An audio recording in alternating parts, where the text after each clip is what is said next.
I jumped in the water and I didn't drown. No king cobras. No seaweed wrapping around my ankles, pulling me into the darkness from which there is no escape. That's right, fans of horrible writing. I swam the Amazon and survived, and I'm going to talk about it in this episode of Horrible Writing. That will never work. You can't approach that seriously. Don't. Oh my God, that's everything. That's bad. You probably should find other hobbies. You ever learn how to stop? Be happy. Don't bother me. Do you really want to do that? And get up.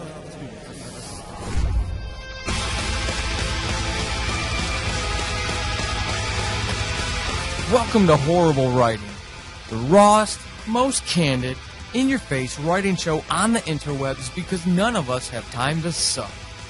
Let's do this.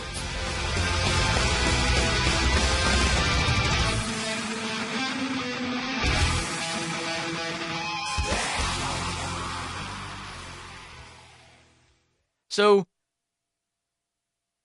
episode 40. Crazy to think that I've had 40 episodes so far.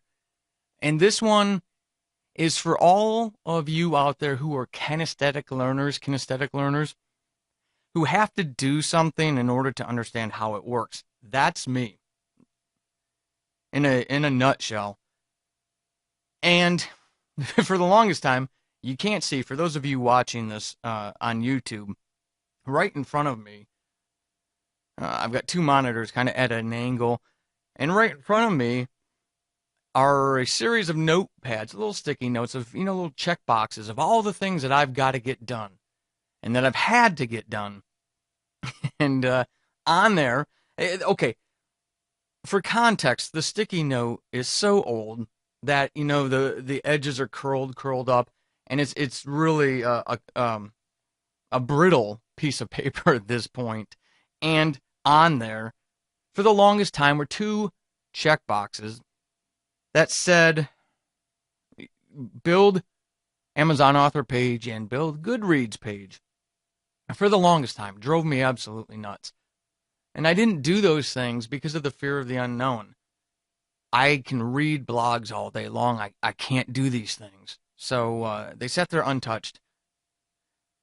I was talking, and I've mentioned this before in other episodes, I was talking to a writing mentor that I have, a published author who's been an absolute godsend to me. She's really been just so helpful.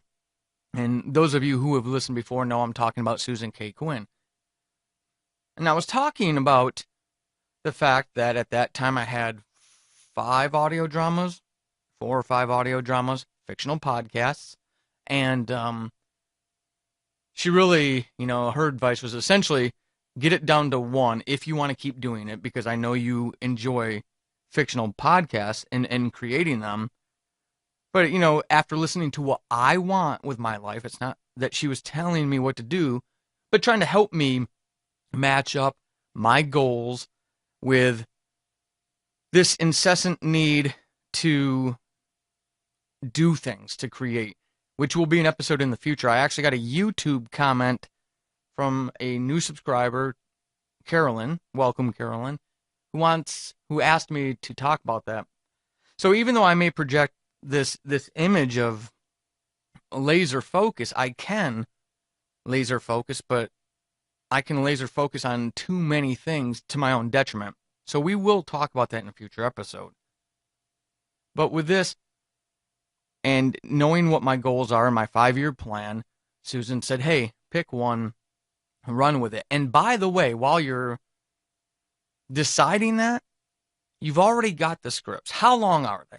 And I said, well, for example, the scripts for season 1 of Subject Found are right around 40, the entire season itself is about 40,000 words, give or take a few thousand for director notes and whatnot that aren't technically like, the script.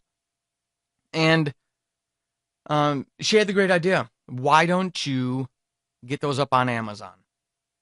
Put them out there. And as soon as you're, 90 day, if you want to go unlimited, and as soon as your window closes for unlimited, go start doing, the price matching to get them free on Amazon and have something out there. And it was genius. So I'm going to encourage all of you from my own experience, because that's the only way I feel comfortable guiding you in this show is through something that I screw up, and help anybody I can learn from things that worked for me or learn from things that didn't work, and hey, stay away from this tactic, or at least, don't do it like I did it. So I took those scripts and I went and I built my Amazon author page, and I went and I built my Goodreads author page, and they weren't nearly as scary as I thought they were. Putting those scripts was not nearly the task I thought it was going to be. As a matter of fact, it was kind of almost frighteningly too easy to do, to put that on Amazon. And they're out there now.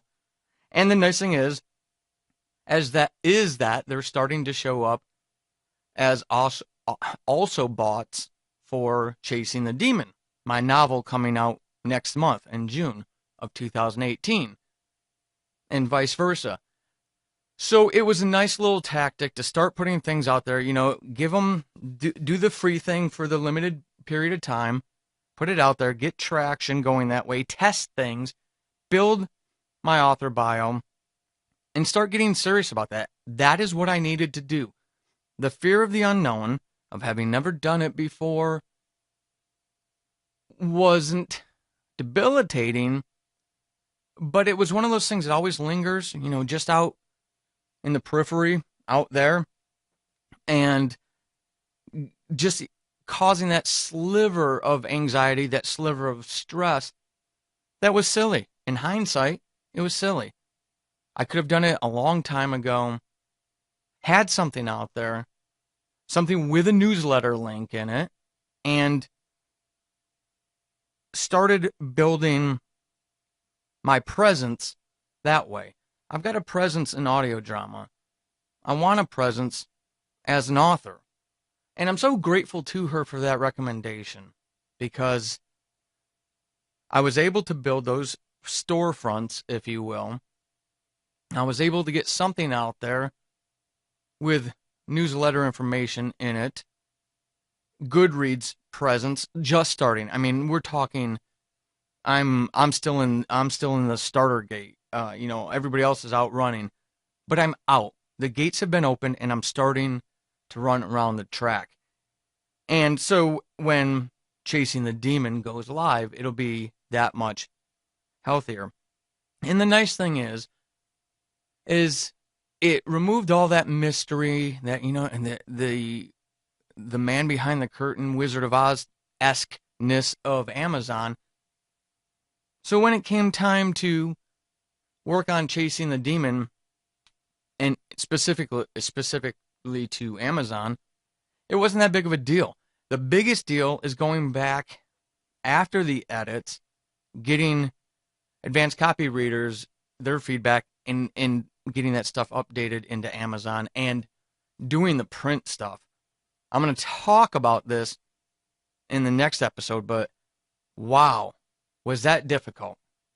That was not fun. And as a matter of fact, as of today, so we're looking at the 15th of May, I have less than a month until that book is live, and I'm still working on the print product, which is frustrating at best, because it's not something that's going to sell. I don't have a lot of manipulation when it comes to the price of that product, so I don't anticipate much in the way of it moving, yet it, no joke, has consumed, I don't know, 30-40% more of my time, maybe much higher than the digital version. It's been a nightmare. So, to you, what do you have? What can you build that you can get out there on Amazon? Think about it and start playing around with it. If you don't have that presence on Amazon and it's kind of scary, look at a short story, a collection of a couple poems, scripts. for your audio drama that you've got out there. But what do you have? What could you get in a Mobi format and an EPUB format that you could put out there? Yeah, initially you'll have to set that price because they don't allow you to do the free stuff, right? Not yet, not if you're going Amazon first. But it's a step, and it's a step to start getting that presence, start removing some of the mystery. So when that time does come, and you are serious about getting that serious product out there, you'll be ready. You'll be more informed, more armed, if you will, to tackle the things that are going to come from Amazon. So, I throw that out there. I hope it helps somebody. I hope it helps all of you. If you don't have that presence, go ahead and do it. And let me know how you succeeded. Now, before we get out of here, please, as always, think about going over to your favorite podcatcher and leaving a rating and review for the show. I don't have nearly enough of them, and I know there's a ton of you listening now. Unfortunately, or fortunately, thanks to the hashtag Cockygate controversy or scandal, and Kevin Nooper's help with that, and then followed up real quickly with my interview with Chris Fox. Now's the time to send that call out. If you enjoy this, you start going back through the old interviews or my standalone just me episodes, and you like it, do me that favor, please. Help me get a little more traction just by leaving a rating and review. Even if you only have a few seconds, I do ask for honest reviews. I'm not asking you just to give me 5 stars, but that would be really appreciated. If you have a couple minutes and you want to leave a quick word, appreciate it even more.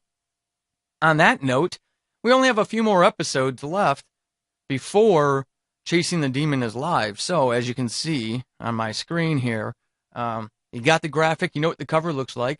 If you've got 99 cents to spare, you want to help a fellow writer out, or just interested and you're thinking, I don't know if that'd be necessarily for me, give it a try. It was a fun thriller. It was definitely a great learning experience, and I love Jared's story. And of course, with this, there is exclusive content that wasn't available in the audio drama. I can't just tell the same story over and over, right? All right, so I hope this was helpful. And I'm going to get this packaged and out to you, but go do that. Let me know your learning experiences. Lastly, if you are a published writer, audio drama, screenplays, plays, poems, books, and you want to come on the show, I want to help you. I want to get you on the show. I want to get exposure for you and what you create. Obviously, you need to come up with a topic. You can see through the back catalog the topics that I've covered with other writers. So we don't talk craft, right? We talk about you, the real you. And then we weave in craft around that story. Shoot me an email. Just head over to the website, paulsading.com. There's a contact tab. Shoot me an email with your pitch, and let's talk. Until the next episode, or until I hear from you, keep being epic. This has been Horrible Writing, and hopefully after this episode, you suck less than you did at the beginning. I am Paul Sading, your host extraordinaire. You can find me over on the Twitterverse @WritingHorrible and over at paulsading.com/horrible-writing. Until next time, suck less.